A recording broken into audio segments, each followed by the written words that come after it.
ఉన్నదాన్ని లేనట్టుగా లేనిదాన్ని ఉన్నట్టుగా గ్రాఫిక్స్ జిమ్మిక్కులతో మాయ చేసే చంద్రబాబు సర్కార్ తాజాగా ఆసుపత్రుల్లో పారిశుధ్యం విషయంలోనూ అదే పంథా కొనసాగిస్తోంది.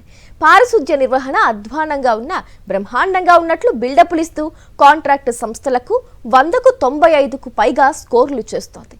కమిషన్ల కోసం బిల్లుల చెల్లింపుల్లో టెండర్ నిబంధనలను సైతం తుంగలో తొక్కారు అనే విమర్శలు వెల్లువెత్తుతున్నాయి. చంద్రబాబు పాలనలో ప్రభుత్వాసుపత్రుల పరిస్థితి అత్యంత అధ్వానంగా తయారైంది.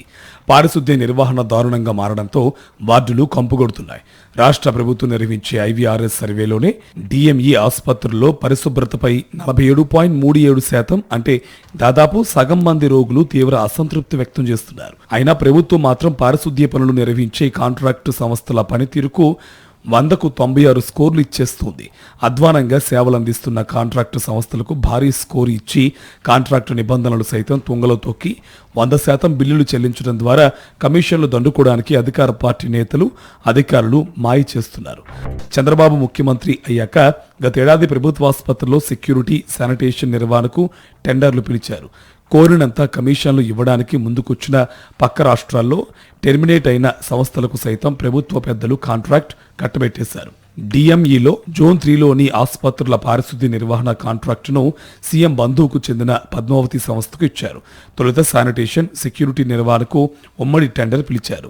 అయితే దానికి పద్మావతి సంస్థ దాఖలు చేసిన బిడ్కు అర్హత లేదని తేలింది. దీంతో ఏకంగా టెండర్నే రద్దు చేసి పారిశుద్ధ్యం సెక్యూరిటీకి వేర్వేరుగా ప్రభుత్వం టెండర్లు ఆహ్వానించినట్టు అప్పట్లో ఆరోపణలు వచ్చాయి. ఇప్పుడు పద్మావతి సంస్థ నిర్వహణలో ఉన్న ఆసుపత్రుల్లో పరిశుభ్రతపై ఏకంగా 45% మంది వరకు రోగులు వారి బంధువులు తీవ్ర అసంతృప్తి వ్యక్తం చేస్తున్నారు. సీఎం బంధువు సంస్థ కావడంతో సేవలు ఎలా ఉన్నా సరే పనితీరుకు ఏకంగా 96 స్కోర్లు ఇచ్చేస్తున్నట్టు వెల్లడైంది. ఏపీలో టెండర్లు కొనసాగుతున్న సమయంలోనే పక్క రాష్ట్రంలో టెర్మినేట్ అయిన ఆల్ సర్వీసెస్ సంస్థకు ప్రభుత్వం జోన్ 2 ఆసుపత్రుల శానిటేషన్ కాంట్రాక్ట్ ను కట్టబెట్టింది.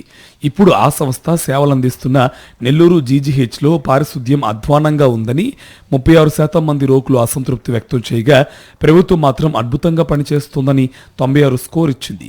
విజయవాడ GGHలో 37% మంది రోగులు పారిశుద్ధ్య నిర్వహణ బాగోలేదని తెలియజేసిన 93 స్కోర్ ఇచ్చింది చంద్రబాబు సర్కార్. శానిటేషన్లో 20, సెక్యూరిటీలో 9 ప్రమాణాలకు 100 చొప్పున స్కోర్లు ఉంటాయి.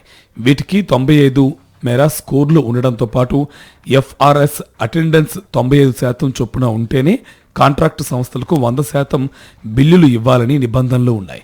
వీరికి 100% బిల్లులు వస్తేనే తమకు ఎక్కువ కమిషన్ ఇస్తారని ముఖ్య నేతల ఒత్తిడితో ఆసుపత్రుల్లో అధికారులు శానిటేషన్ సెక్యూరిటీపై పర్యవేక్షణ గాలి కుదిలేసి అధ్వాన్నమైన పనితీరు కూడా ఏకంగా 96% మేర స్కోర్లు ఇచ్చేస్తున్నట్టు ఆరోపణలు ఉన్నాయి. బిల్లుల చెల్లింపుల్లో టెండర్ నిబంధనలను సైతం ఉన్నతాధికారులు తొంగలో తొక్కేసినట్టు సమాచారం.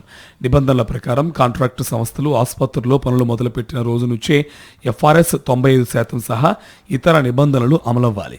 అయితే గతేడాది జూన్, జూలైలో కొత్త కాంట్రాక్టు సంస్థలు పనులు మొదలుపెట్టాయి. వీరికి బిల్లుల చెల్లింపులో గతేడాది డిసెంబర్ వరకు ఉన్నతాధికారులు నిబంధనల్లో పలు సడలింపులు ఇచ్చారు. ఇది టెండర్ నిబంధనలకు పూర్తి విరుద్ధమనే విమర్శలు వినిపిస్తున్నాయి.